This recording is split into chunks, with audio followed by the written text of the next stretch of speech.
Energy, energy, energy, energy, energy. We need that energy. Positive emotional energy. Let's get it started today. Here at the U vs. U, Mr. Brad Blair YouTube channel. As you know, I'm new to this, but I have to show up for you to provide value for you, which helps me help you, you help me. This is how it is because we're all in this together. Gonna go over today, what are you neglecting in your life?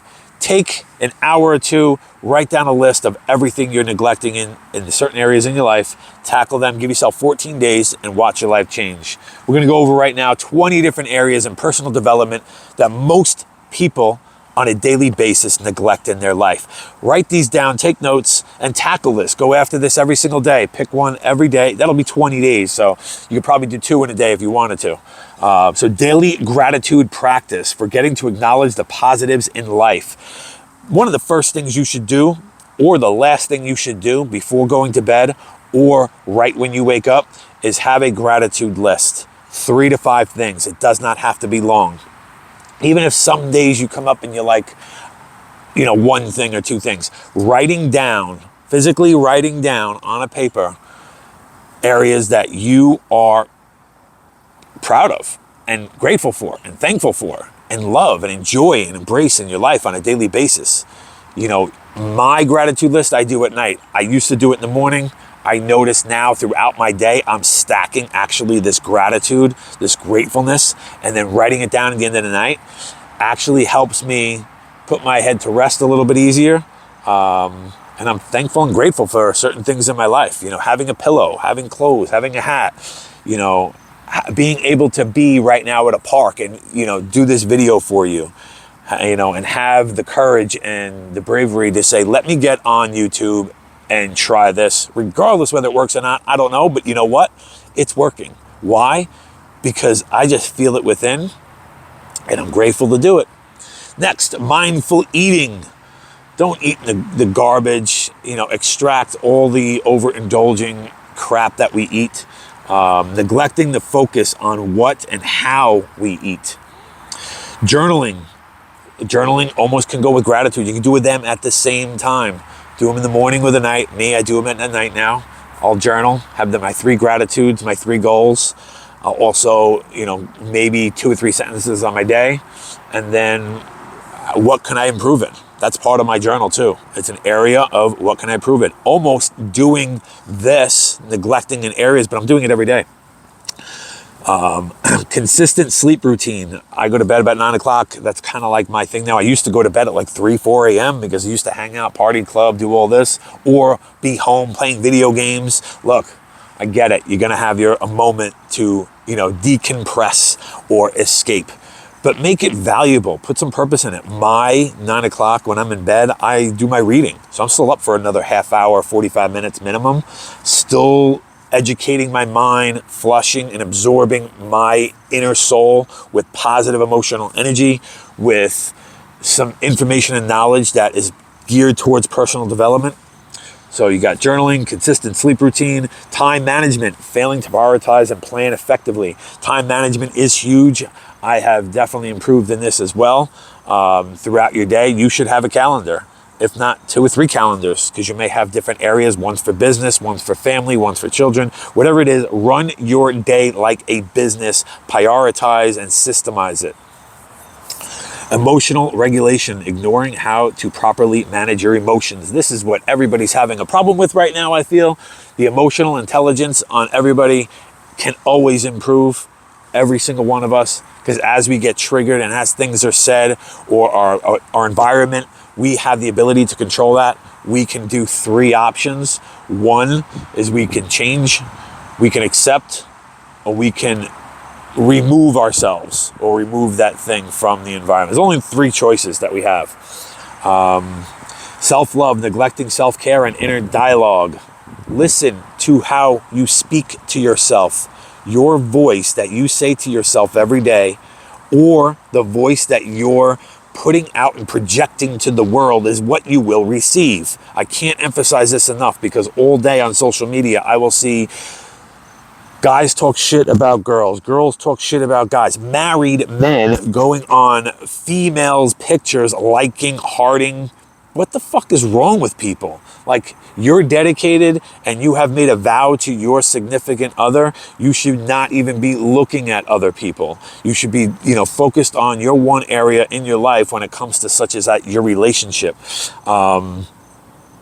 It just boggles my mind how much I see every day on even people saying life sucks, this stinks, or I'm ugly, I'm fat, don't want to be here. Like, all of these things they're projecting to the world, which is a negative source, that's energy that's put out there. You're going to receive that. Your life's not going to get better. You need to shut up, be quiet, listen more than talk, and, take notes and do the work. Do the personal development work. Find out who you are. Be self-aware. Figure this shit out. We have, next is setting boundaries, not establishing healthy limits in relationships.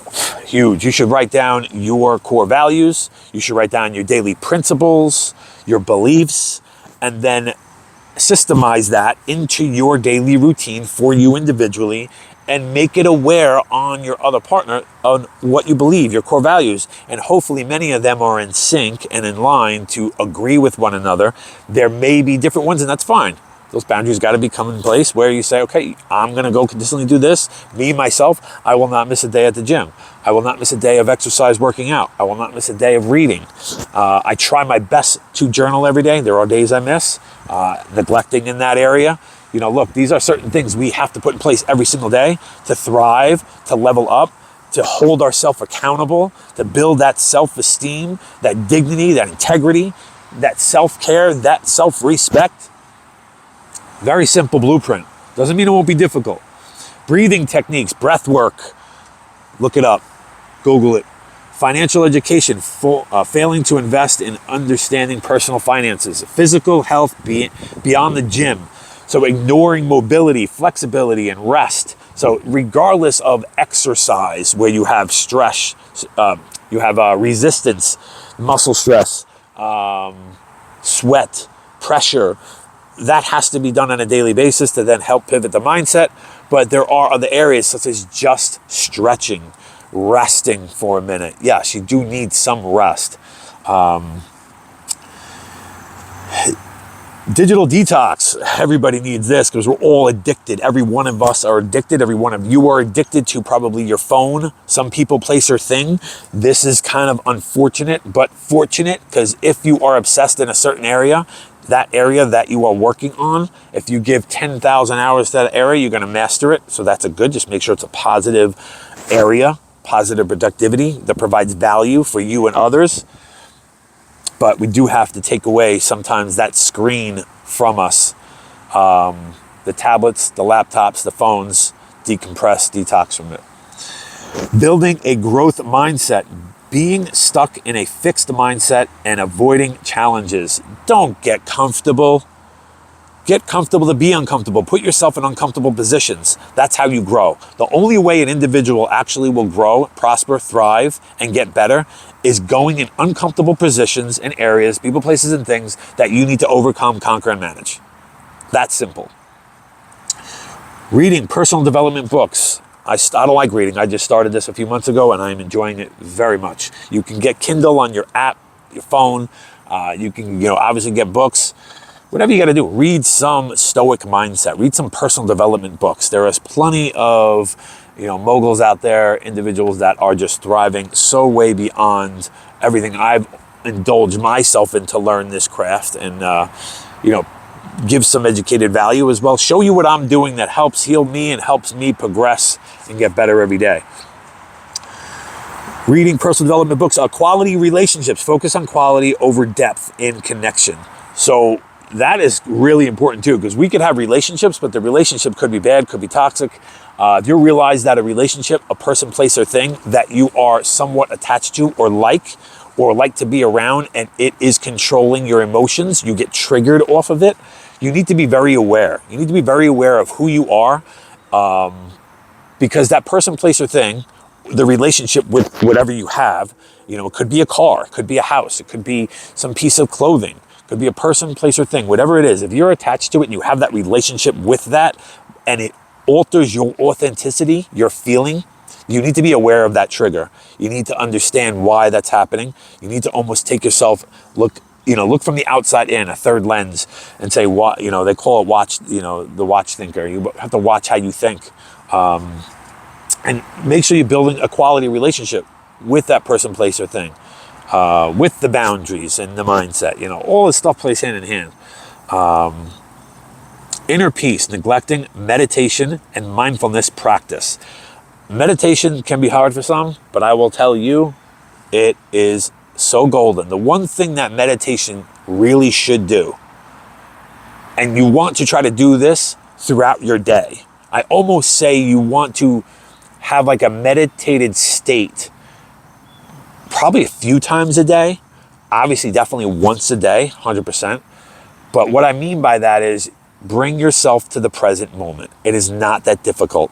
There's many things I coach in my blueprint, in my program, the Uverse U program, that helps you become present in that present moment so you can't overthink and indulge into the past or the future, because that is what controls us at times. If you're allowing your mind to control you of the past or the future, you are never present. If you are present in the now, you can control so much.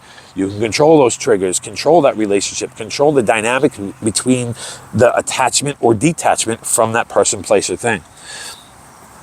Inner peace, neglecting meditation. So try to meditate, be mindful practice of that. Effective communication skills, failing to work on active listening and empathy. Very huge. I know men have a problem with this, listening, because most men want to be logical, systematic, fixers, problem solvers, where females are emotional. We need to become more listeners. We need to shut our mouth and listen to the surroundings, listen to the people, listen to what's going on, take that and don't say a word. That alone is somewhat of meditating and getting yourself in a meditative state, because your mind and your body is going to tell you, do this, do this, do this, but then you are taking control over that and saying, I'm not going to say anything. I'm going to just, embrace all this, absorb it, think about it, maybe take some notes, and wait 24 hours and watch what happens. Sometimes you'll just be like, oh, that really was worth it or not worth it. So yes, definitely want to take the communication skills to another level. I'm getting better and better as I'm doing YouTube and, talking to my clients every single day. Purpose alignment, losing sight of personal goals and values. I'll help you with this really quick, because everybody has a purpose. The first purpose of everyone on this planet. Admire that future you. Work every day to become that future you. And then you transcend that to the world. You become the best person possible, the best version of you. You give that to the world and everybody else you come in contact with. Your purpose is for you to become the best version of you. That's your first. Then next, you can give that best you to everybody else, which is your family, your children, clients. Become the best you is your first purpose. As you're doing that, all these other doors and opportunities will open for you then to have more purpose and more meaning in life. Sober living. Yes, I'm coming up on 4 years, baby. Not a lick. With everything I've gone through. So many people will be like, how the hell did you do it? Well, I have set my standards high. Sober living, I could basically is saying self-respect and set your standards higher than anyone else around you. Any person, place, or thing, your standards should be higher. There's also a rule, side note, the 33 rule. The 33% of individuals around you should be below you. 33% of the individuals around you should be on your level, and another 33% of your individuals around you should be above you. Think of that circle. If you can create that circle, you will definitely thrive even quicker and faster. Last one here, posture and body language. So you should be physically fit, period. You should be able to lift weights. You should be able to do 50 push-ups. You should be able to do 20 crunches. You should be able to do 100 burpees. This is easy, simple stuff. Obviously, if you're injured, that dynamic of numbers, what I'm, holding myself a standard to, that could change. You may need some rest, but it doesn't mean if you're injured in one area, you can't work out the rest of your body or mind. So posture, body language, sit up, look people in the eye, shake their hand like you mean it. like a man. Overlook how the physicality presents themselves daily. If you're hunched over and you're talking down, not looking up, and not holding your standard to yourself to be that best version of you. When I talk about the best version, I'm talking about so many different areas. This is going over what are you neglecting in your life. 20 simple areas. Replay this, rewatch this, like it, share it, subscribe, help somebody else out today, because that's what we are here for. You versus you. It always has, always will be, but we are in this together. Let's go. See you soon on the other side.